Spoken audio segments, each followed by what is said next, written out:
ಒಂದೇ ನೋಂದಣಿ ಸಂಖ್ಯೆ 2 ಬಸ್ಸುಗಳು KA 14 AR 844 ಪ್ರಕರಣ ಕಾನೂನು ಉಲ್ಲಂಘನೆ ಆರೋಪ. ರಾಜ್ಯ ಸಾರಿಗೆ ಇಲಾಖೆಯಲ್ಲಿ ಸಂಚಲನ ಮೂಡಿಸಿರುವ ಪ್ರಕರಣವೊಂದು ಬೆಳಕಿಗೆ ಬಂದಿದೆ. KA 14 AR 844 ಎಂಬ ಒಂದೇ ನೋಂದಣಿ ಸಂಖ್ಯೆಯನ್ನು ಹೊಂದಿರುವ 2 ವಿಭಿನ್ನ ಬಸ್ಸುಗಳು ಸಂಚರಿಸುತ್ತಿರುವ ಬಗ್ಗೆ ಗಂಭೀರ ಅನುಮಾನ ವ್ಯಕ್ತವಾಗಿದೆ.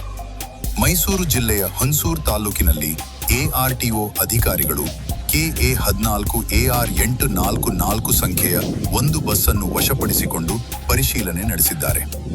ಬಳಿಕ ಈ ಕುರಿತು ತುಮಕೂರು RTO ಕಚೇರಿಗೆ ಅಧಿಕೃತ ಮಾಹಿತಿ ನೀಡಲಾಗಿದೆ. ಇದಾದ ನಂತರ ತುಮಕೂರು RTO ಮತ್ತೊಂದು ಇದೇ ಸಂಖ್ಯೆಯ ಬಸ್ಸನ್ನು ಕರೆಯಿಸಿಕೊಂಡು ಕಚೇರಿ ಆವರಣದಲ್ಲಿ ನಿಲ್ಲಿಸಿರುವುದು ತಿಳಿದು ಬಂದಿದೆ. ಇದು ನಮ್ಮ ತುಮಕೂರಲ್ಲಿ 12 ವರ್ಷದಿಂದ ಐತೆ. ಅಲ್ಲಿ ಯಾರೋ ಮೊನ್ನೆ ಗಾಡಿ ನಂಬರ್ ಇನ್ನೊಂದು ಐತೆ ಅಂದ್ಬಿಟ್ಟು ನಮಗೆ RTO ಆಫೀಸಲ್ಲಿ ಇನ್ಫಾರ್ಮೇಷನ್ ಬಂತು. ಈಗ ಅದಕ್ಕೆ ನಾವು ತಗೊಂಬಂದು ಚೆಕ್ ಮಾಡಿಸ್ತು. ಅವತ್ತಿನ ಇಲ್ಲಿ FC ಐತದಲ್ವಾ, ಒರಿಜಿನಲ್ ಐತೆ ಅಂತ ಹೇಳೋರೆ. ಮೈಸೂರು ಜಿಲ್ಲೆ ಅಂತರ್ಸಂಸ್ಥೆ ಅಂತಕ್ಕಂಥ ಊರು ಏನಿದೆ, ಆ ಸ್ಟೇಷನ್ ವ್ಯಾಪ್ತಿಯಲ್ಲಿ ನಾವು ಆ ಸ್ಟೇಷನ್ ಬಳಿ ಇದ್ದೀವಿ. ಈ ಬಸ್ಸು ಏನಿದೆ, ಈ ಬಸ್ಸು ಸೇಮ್ ನಂಬರ್ ಇಲ್ಲ. ವೆಹಿಕಲ್ಲು ತುಮಕೂರಲ್ಲೊಂದು ಬಂದಿರುತ್ತೆ, ಸೀಸ್ ಆಗಿರುತ್ತೆ. ನೆನೆ ಏನು ನಾವು ಕಾರ್ಯನಿಮಿತ್ತ ಏನೋ ಕೆಲಸದ ನಿಮಿತ್ತ ಹೋಗಿರ್ತೀವಿ ಸಾರಿಗೆ ಇಲಾಖೆ ಬಳಿ. ಆಗ ಬಸ್ ಓನರ್ ಯಾರೋ ಇರ್ತಾನೆ, ಒಬ್ಬ 3rd ಪರ್ಸನ್ ಆತ ಹೇಳ್ತಾನೆ. ಆತ ಏನು ಹೇಳ್ತಾನೆ ಅಂದರೆ, ಏನಕ್ಕೆ ಬಂದಿದ್ದೀರಾ ಅಂತ ಕೇಳಿದಾಗ ಅಲ್ಲಿ ವೆಹಿಕಲ್ ರೆಡಿ ಮಾಡ್ಕೊತಾ ಇರ್ತಾರೆ. ಏನಕ್ಕೆ ಬಂದಿದ್ದೀರಾ ಅಂತ ಕೇಳಿದಾಗ ಹೇಳ್ತಾನೆ, ಇದೇ ಥರದ್ದೊಂದು ವಾಹನ ಹುಣಸೂರಲ್ಲಿ ಏನೋ ಸೇಮ್ ನಂಬರ್ ಹಾಕ್ಕೊಂಡು ಓಡಿಸ್ಕೊತಾ ಇದ್ದಂತೆ, ಹಾಗಾಗಿ ಅಲ್ಲಿ ಸೀಸ್ ಮಾಡಿದಾರಂತೆ, ಅಲ್ಲಿಂದ ಏನೋ ಲೆಟರ್ ಕೊಟ್ಟಿದ್ದಾರಂತೆ. ಹಾಗಾಗಿ ನಮ್ಮನ್ನು ಇಲ್ಲಿಗೆ ತಪಾಸಣೆ ಮಾಡೋದಕ್ಕೆ ತಾಂಬರೋದಕ್ಕೆ ಕೇಳಿದ್ರು. ಈ ಬೆಳವಣಿಗೆ ರಾಜ್ಯದಾದ್ಯಂತ ಚರ್ಚೆಗೆ ಗ್ರಾಸವಾಗಿದೆ.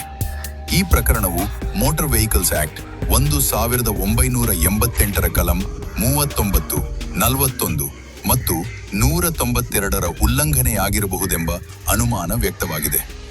ಒಂದೇ ನೋಂದಣಿ ಸಂಖ್ಯೆಯನ್ನು 2 ವಾಹನಗಳಲ್ಲಿ ಬಳಸುವುದು ಕಾನೂನು ಬಾಹಿರವಾಗಿದ್ದು, ಸರ್ಕಾರಕ್ಕೆ ಪಾವತಿಸಬೇಕಾದ ರಸ್ತೆ ತೆರಿಗೆ ಮತ್ತು ಇತರ ಶುಲ್ಕಗಳ ವಂಚನೆಗೆ ಕಾರಣವಾಗುವ ಸಾಧ್ಯತೆ ಇದೆ.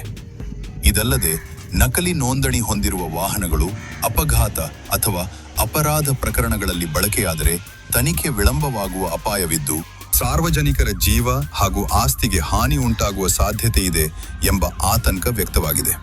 ಸಾಮಾಜಿಕ ಹೋರಾಟಗಾರ ನವೀನ್ ಕುಮಾರ್ KN ಅವರು ಚಾಸಿಸ್ ನಂಬರ್, ಇಂಜಿನ್ ನಂಬರ್, ಮೂಲ ದಾಖಲೆಗಳು ಹಾಗೂ ವಾಹನ್ ಪೋರ್ಟಲ್ ಮಾಹಿತಿಗಳ ಆಧಾರದ ಮೇಲೆ ಸಮಗ್ರ ತನಿಖೆ ನಡೆಸಬೇಕು ಎಂದು ಒತ್ತಾಯಿಸಿದ್ದಾರೆ.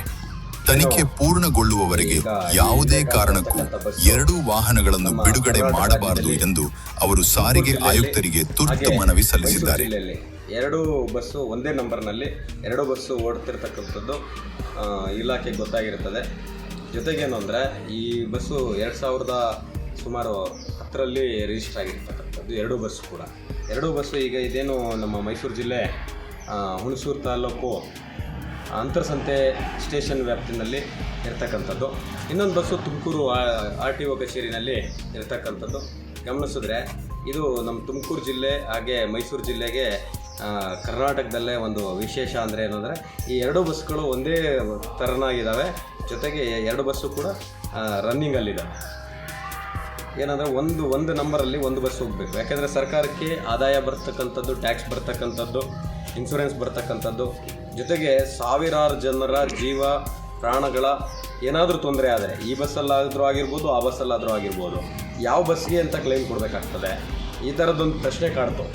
ನಮ್ಮ ಸಾರಿಗೆ ಇಲಾಖೆ ಏನು ಮಾಡ್ತಾ ಇದೆ ಅಂತ ಗೊತ್ತಾಗ್ತಾ ಇಲ್ಲ. ನಮ್ಮ ಮಿನಿಸ್ಟ್ರು ರಾಮಲಿಂಗಾರೆಡ್ಡಿ ಅವರು ಇದ್ರ ಕಡೆ ಸೂಕ್ತ ಗಮನ ಹರಿಸಬೇಕು. ಸರ್ಕಾರ ಕೂಡ ಇದ್ರ ಬಗ್ಗೆ ಗಂಭೀರವಾಗಿ ಈ ಥರದ ಸಾಕಷ್ಟು ಪ್ರಕರಣಗಳು ದಿನೇ ಕರ್ನಾಟಕದಲ್ಲಿ ಬೆಳಕಿಗೆ ಬರ್ತಾ. ಈ ಪ್ರಕರಣದಲ್ಲಿ ಸಾರಿಗೆ ಇಲಾಖೆ ಯಾವ ಕ್ರಮ ಕೈಗೊಳ್ಳುತ್ತದೆ ಎಂಬುದನ್ನು ಕಾದು ನೋಡಬೇಕಾಗಿದೆ. ಸಾರ್ವಜನಿಕ ಹಿತಾಸಕ್ತಿ ಹಾಗೂ ಸರ್ಕಾರದ ಆದಾಯ ರಕ್ಷಣೆ ದೃಷ್ಟಿಯಿಂದ ತ್ವರಿತ ಕ್ರಮದ ನಿರೀಕ್ಷೆ ವ್ಯಕ್ತವಾಗಿದೆ.